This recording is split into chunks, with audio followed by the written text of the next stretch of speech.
नमस्कार. आज आपण एका खूपच इंटरेस्टिंग विषयावर बोलणार आहोत.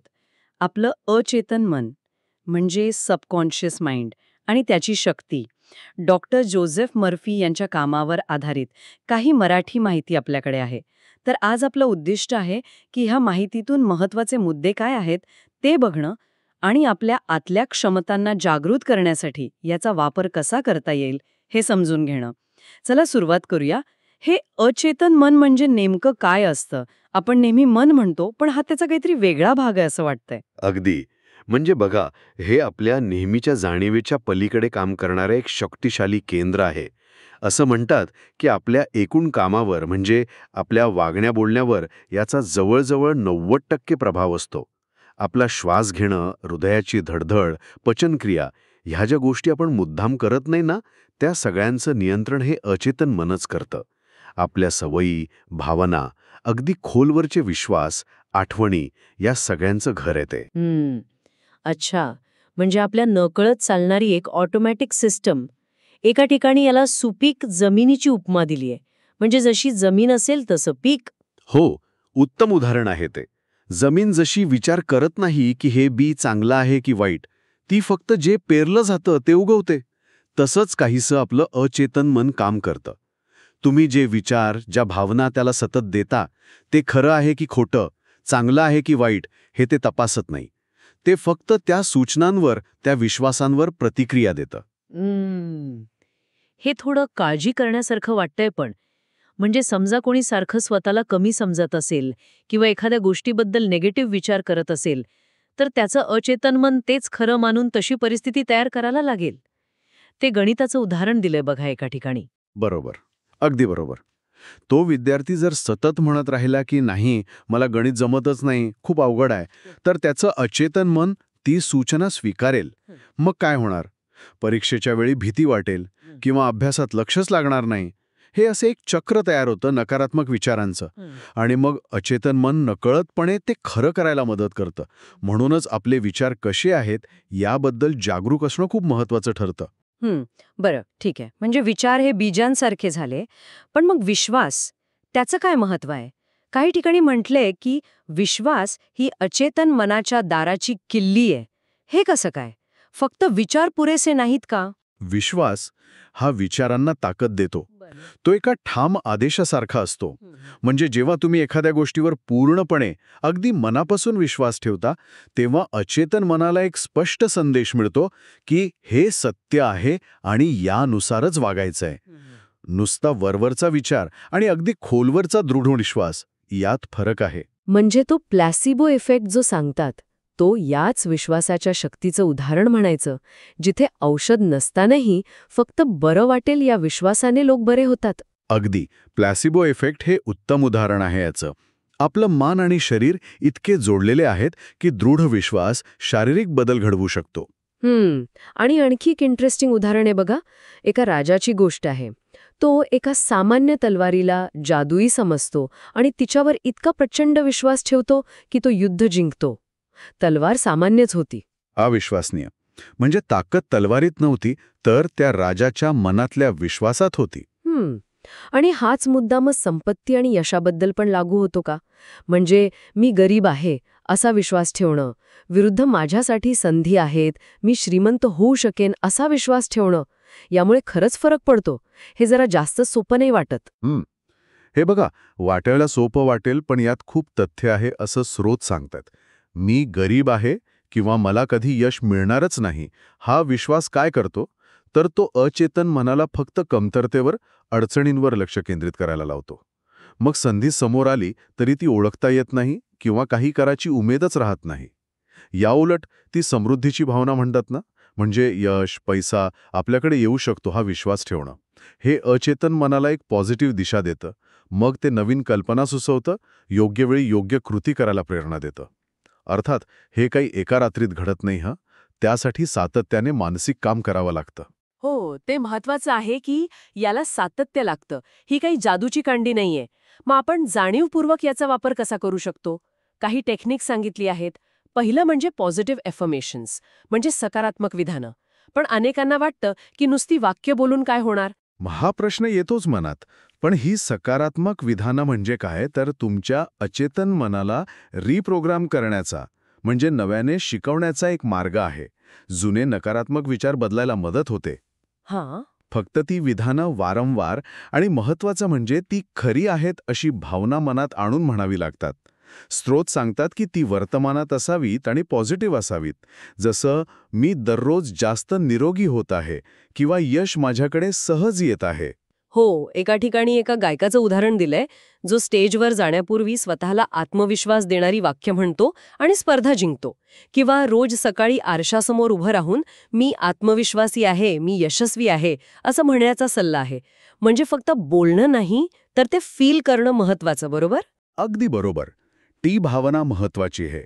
तीच अचेतन मनापर्यंत पोहोचते. दुसरं एक प्रभावी तंत्र आहे व्हिज्युअलायझेशन, म्हणजे कल्पनाशक्तीचा वापर. असं म्हणतात की अचेतन मनाला शब्दांपेक्षा चित्रांची भाषा जास्त कळते. ते खरं घडलेला अनुभव आणि अगदी स्पष्टपणे भावनांसकट कल्पिलेला अनुभव यात फारसा फरक करू शकत नाही. इंटरेस्टिंग. म्हणजे जसं ते मुलाखतीचं उदाहरण आहे, जर आपण मुलाखतीत यशस्वी झाल्याची कल्पना केली, आत्मविश्वासानं बोलल्याची कल्पना केली, तर प्रत्यक्ष मुलाखतीत तसाच आत्मविश्वास जाणवू शकतो. आणि याउलट अपयशाची कल्पना केली तर भीती वाढते. हो, इतकंच नाही तर काही ठिकाणी गंभीर आजारातून बऱ्या झालेल्या लोकांची उदाहरणं आहेत, ज्यांनी स्वतःला सतत निरोगी काम करताना पाहिलं, कल्पना केली. त्यांनी फक्त कल्पनाशक्ती आणि विश्वासाच्या जोरावर बरे व्हायला मदत केली. अर्थात याचा अर्थ डॉक्टरांचे उपचार घ्यायचे नाहीत असं नाही, पण हे एक पूरक तंत्र म्हणून नक्कीच काम करू शकतं. आणि हे व्हिज्युअलायझेशन करण्यासाठी कोणती वेळ चांगली असते? काही खास वेळ? हो, झोपण्यापूर्वीची वेळ विशेष महत्त्वाची सांगितली आहे. कारण झोपायच्या आधीची जी काही शेवटची मिनिटं असतात, तेव्हा आपलं नेहमीचं जागरूक मन शांत व्हायला लागतं आणि अचेतन मन जास्त ग्रहणशील होतं, म्हणजे जास्त गोष्टी स्वीकारायला तयार होतं. त्यावेळी आपली ध्येय ती पूर्ण झाल्यावर कसं वाटेल याची कल्पना करणं किंवा सकारात्मक विधानं मनातल्या मनात म्हणणं हे खूप प्रभावी ठरतं, कारण रात्रभर मग आपलं अचेतन मन त्या विचारांवर काम करत राहतं. बरं, मग आता हे सगळं आरोग्य, संपत्ती आणि नातेसंबंध या महत्वाच्या गोष्टींवर कसं लागू होतं याबद्दल बोलूया. आरोग्याबद्दल काय म्हणतात स्रोत? मनाचा शरीरावर इतका थेट परिणाम होतो? हो, नक्कीच होतो. यालाच माइंड बॉडी कनेक्शन म्हणतात. सततची काळजी, भीती, राग यांसारख्या नकारात्मक भावनांमुळे काय होतं, तर शरीरात स्ट्रेस हार्मोन्स तयार होतात. त्यांनी आपली रोगप्रतिकारशक्ती कमी होऊ शकते, पचनाचे प्रॉब्लेम्स, झोपेवर परिणाम, असं बरंच काही होतं. या उलट आनंद, प्रेम, कृतज्ञता या भावनांमुळे शरीरात चांगली रसायनं तयार होतात, जी आपल्याला बरं व्हायला मदत करतात. म्हणूनच मग माझं शरीर निरोगी आणि परिपूर्ण आहे किंवा माझ्या शरीरातली प्रत्येक पेशी निरोगी आहे, अशी विधानं किंवा तशी कल्पना करणं फायद्याचं ठरू शकतं. हे फक्त मानसिक नाही तर शारीरिक पातळीवरही परिणाम करतं असं म्हणायचंय का? अगदी. आणि हेच तत्व संपत्ती आणि यशासाठी पण लागू होतं. आपण आधी बोललो समृद्धीच्या भावनेबद्दल. याचा अर्थ फक्त पैशाचा विचार करणं नाहीये, तर आपल्याकडे पुरेसं आहे, अजून संधी येणार आहेत, अशी एक मानसिक स्थिती तयार करणं, पैशाला एक ऊर्जा म्हणून बघणं आणि आपल्याकडे जे काही आहे, मग ते कितीही कमी असो, त्याबद्दल कृतज्ञ असणं, हे जास्त समृद्धीला आकर्षित करतं असं मानलं जातं. याची काही उदाहरणं आहेत का स्रोतांमध्ये? म्हणजे हे जास्त स्पष्ट होईल. हो, आहेत ना. एका फार्मसिस्टची गोष्ट आहे, ज्याचं स्वतःचं दुकान उघडायचं स्वप्न होतं, पण पैसे नव्हते. त्याने फक्त इच्छा नाही धरली, तर तो सतत त्या दुकानाची कल्पना करायचा, तिथे काम करत असल्याची कल्पना करायचा आणि प्रयत्नही करत राहिला. आणि मग त्याला अनपेक्षितपणे संधी मिळाली. अजून एका व्यापाऱ्याचं उदाहरण आहे, ज्याचा धंदा एकदम बसला होता. त्याने बाहेरच्या परिस्थितीला दोष देण्याऐवजी स्वतःचा दृष्टिकोन बदलला. ग्राहकांना आकर्षित करण्यासाठी सकारात्मक विचार, विश्वास यावर लक्ष केंद्रित केलं आणि त्याचा व्यवसाय परत सुरू झाला. म्हणजे इथे विचार महत्वाचा, पण त्यातून आलेली प्रेरणा आणि कृती पण तितकीच महत्वाची ठरली.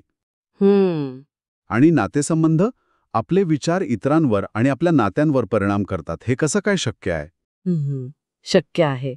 बघा, आपण इतरांविषयी जे विचार आणि भावना मनात ठेवतो, त्याचं प्रतिबिंब आपल्या वागण्यात उतरतं आणि पर्यायाने नात्यांवर परिणाम होतो.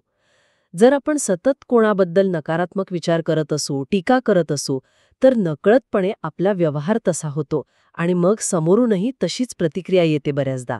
याउलट जर आपण लोकांच्या चांगल्या गोष्टींवर लक्ष दिलं, मनात त्यांच्याबद्दल प्रेम, आदर ठेवला, तर आपल्या वागण्यात एक सकारात्मक बदल येतो आणि नाती सुधारतात. अच्छा, म्हणजे इतरांना बदलायचा प्रयत्न करण्यापेक्षा त्यांच्याबद्दलचा आपला दृष्टिकोन बदलणं जास्त महत्वाचं.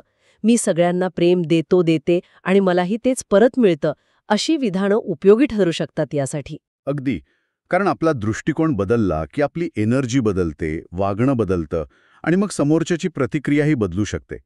हेच तत्व भीतीवर मात करायला पण उपयोगी पडतं. पाण्याची भीती वाटणाऱ्या व्यक्तीचं उदाहरण आहे, ज्याने पाण्यात सुरक्षित असल्याची कल्पना करून भीती कमी केली. किंवा परीक्षेची भीती वाटणाऱ्या विद्यार्थ्याने यशाची कल्पना करून आत्मविश्वास मिळवला. मूळ कल्पना तीच आहे. नकारात्मक प्रोग्रामिंगला सकारात्मक विचारांनी, कल्पनांनी आणि भावनांनी बदलायचं. तर या सगळ्या चर्चेतून मुख्य काय शिकायला मिळालं? सगळ्यात महत्त्वाचा संदेश काय आहे असं वाटतं? सगळ्यात महत्त्वाचा संदेश हाच आहे की बदलाची खरी शक्ती आपल्या आत आहे. आपल्या विचारांमध्ये, आपल्या विश्वासांमध्ये. बाहेरची परिस्थिती बदलायची असेल तर सुरुवात आतून करावी लागते. आपलं अचेतन मन ही एक प्रचंड मोठी शक्ती आहे, जिचा आपण पूर्ण क्षमतेने वापर करत नाही अनेकदा.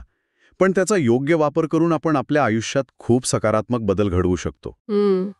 आणि हे बदल फक्त एकाच गोष्टीपुरते नाहीत. आरोग्य सुधारणं, यश संपत्ती मिळवणं, नातेसंबंध चांगले करणं, भीती कमी करणं, वाईट सवयी सोडणं आणि अगदी मनात शांती मिळवणं. हे सगळं शक्य आहे असं दिसतंय. नक्कीच. हा एक आपल्याला सक्षम करणारा संदेश आहे. आपण परिस्थितीचे गुलाम नाही, तर आपण आपले निर्माते आहोत, आपल्या विचारांमधून आणि विश्वासांमधून. पण हे लक्षात ठेवायला हवं की यासाठी जाणीवपूर्वक आणि सातत्यपूर्ण प्रयत्न लागतात. सकारात्मक विचार निवडणं, विश्वास ठेवणं, कल्पना करणं, विधानं म्हणणं, या सगळ्यासाठी मानसिक शिस्त लागते. आपल्या आतल्या या शक्तीला कधीच कमी लेखू नये. खरंच, आपल्या स्वतःच्या मनात इतकी मोठी ताकद असू शकते यावर विचार करायला हवा. हे आश्वासक आहे आणि थोडी जबाबदारीची जाणीव करून देणारं पण आहे. अगदी बरोबर.